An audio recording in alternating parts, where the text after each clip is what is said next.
show you and tell you as much as we can about it this afternoon. The Everglades is a magnificent piece of work, I guess you might say, because it is a very, very shallow body of water. When I say shallow, we're usually in about 2 to 3 inches to about 4 foot, maybe 5 foot at the most. And it stretches for the next 360 miles.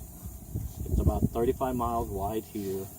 It's about somewhere around 50 miles wide when you get on down into more central located. And then from there it kind of opens up, tightens back down and then itself into the lower part of the Everglades.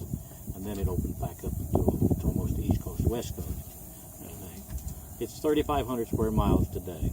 Before the turn of the century, it was over 12,000 square miles. And why has it shrunk? It's shrunk because of civilization, or settlers and such, and them, and ranchers and them that took over, and then because of basically the canalway that we came down. They built those in 1878, 1882, and it takes you all the way to the Gulf of Mexico. So the water itself, by doing those, they built it to have commerce in the center of the state, and then because Orlando was expanding at that time and growing quite rapidly because there's a lot of fertile land around it, and that by the canalways it kind of drained the water some, give them more land to work with, cattle ranchers and stuff, and in doing so took away the part of the Everglades and became farm and ranch land, and that's where the orchards and all of that came from. Citrus groves and such. But anyway, it is a fantastic ecosystem because of the how shallow it is. It creates a lot of plant life. Plant life puts off a lot of plankton and other things, and it's such and them that feeds as the chain of we call it the chain of life goes all the way up.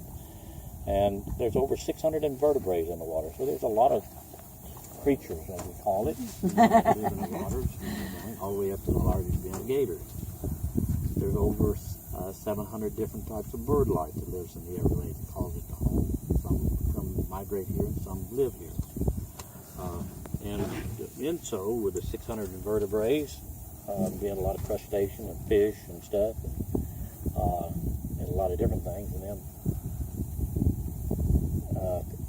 that in turn opens up a variety of things.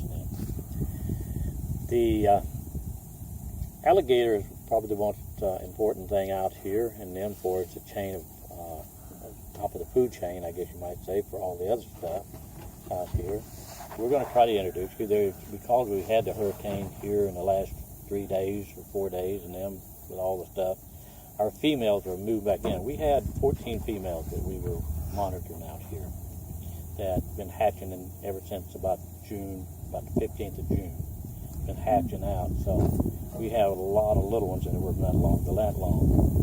Well, just like we did, we all took cover, and so we're having a little problem finding them because guys welcomed a lot of vegetation. You know. As soon as they hatch, they're like on their own, right? They are on their own, but mom stays with them all the way from 1 year from the hatching till she builds a nest and hatches the next year. Oh, really? He stays with them. Very few reptiles. You count them on one hand, on 2 fingers. It does that. That stays with them that long. They'll hatch out anywhere from 25 to 30 as a young female, 50 to 60 as a mature female. Most everything we had out here has been averaging between 35 and 38. Do they allow hunting certain times of year? It seems like they have to thin the crop, right? Well, that's where the Fish and Wildlife teamed up with the gator farms and what we call gator farms in Florida because they don't allow a whole lot of commercial hunting. And so the gator farms purchase the eggs from the Fish and Wildlife. They get permits and they pay $25 an egg for them. Okay, so we were fortunate that we know the guy, have been friends with the guy that this is his area he's from down South Florida, southwest Florida. And Brad lets us mark a number of egg nests. We could have marked probably 50 if we wanted to, but 14 was enough, to be able to get to. So we were fortunate on that end. So do you reckon there's a chance to see the gator here today? We're going to. One thing I've been able to see on, because we don't start on Monday, Sundays until 12 o'clock. Right. And I've been seeing some little ones. My mamas are kind of Scarce. Yeah, I was hoping that they'd be right where they normally are, but with the water that we got come up to them, we're about to get pushed back into this. So these are freshwater alligators. What is the absolute biggest that you'd ever not seen, but I mean, what is the record for a freshwater? About 15, 16 foot. I think there's one on record at 17.1. But out here, I've been out here for 20 some years. This area right here has a lot of gators in it. Does it? The biggest one we have here, we had 5 that we named. Big John, Little John, Lesser John, Frank, and Jimmy Buffett. Jimmy Buffett has been the biggest. Big John is pretty close to him. He's a good 16-footer, weighs over 1,000 pounds. How old do you think that is? How old would you think an alligator would live to be? Well, they live quite a while, don't they? They live, what, like 75 years or something like that? How about you? How long? 60. I'll say about 80. 60, I was going to say. 150? 150? They can live to be over 200 years old. Wow, I didn't know that. It's on record, them, that they have one that, for sure, them just going through their DNA and all of that, but give you a story. There was one that was shot, or one that was a nuisance in Louisiana, and they sent the wildlife patrol out there to capture him. Well, they did. They captured him, and then took him to a processing plant. Right. You don't throw it away because it's good meat. Took him to processing plant. The processing plant called the headquarters and said, "We got a little bag of stuff here you need to pick up." And then, very interesting. So they went to pick the bag up, and they found that it was full of shots from rifles. Yeah. The oldest one dated back to 1854, a rifle made in 1854. That he was eating, or that was embedded yeah, in him? There's 9 of those in him. He had 27 shots in him altogether. Oh my God. You can read it. We pull it up and you can read about it. Wow. 9 of them was from a rifle manufactured in 1854. Wow. How old and how big was he then? Yeah. You know? Wow. Most of them is in his torso part of his body and everything. Yeah. But they're immune to bacteria, so they don't get infections. They can lose a limb. We've had them out here when they, in January and February, February, and March is when they actually are mating season here.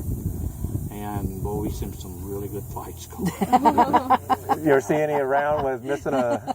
Yeah, that's what he says. We had one, we call him, he was part of Little John. He had his tail, about that much of it, it was evidently clamped down on it. He lost his tail. It took him about 5 or 6 months there. He lost his tail, but he got over that. Another one over here had about this much going on a limb, you know, and I don't think I haven't seen him to see if he's brought it back, but yeah, we see some really good fights out here. You know, sure do. Wow. But when you take a gator, this boat is 20 foot long. You take one 15 foot long, Yeah. about this big around, you know, and it's a beauty to watch them, how they blow up and bubble the water, and they curl that tail up and they circle each other. You know, they circle each other, and then they'll turn. You know. Do they get so involved at that point that you can get close in the boat? Close, yeah, I've been 15, 20 feet from Wow. them. A lot of times, same thing. And the same thing too, the water temperature has a lot to do with what the gators do. The cooler the water temperature, the more they get out of the water, just like we do. Yeah, because they don't like anything below 80-some degrees, so they lay out. And so it's not uncommon. We get into a lot of gators, and if you look at a lot of our videos, they're right here.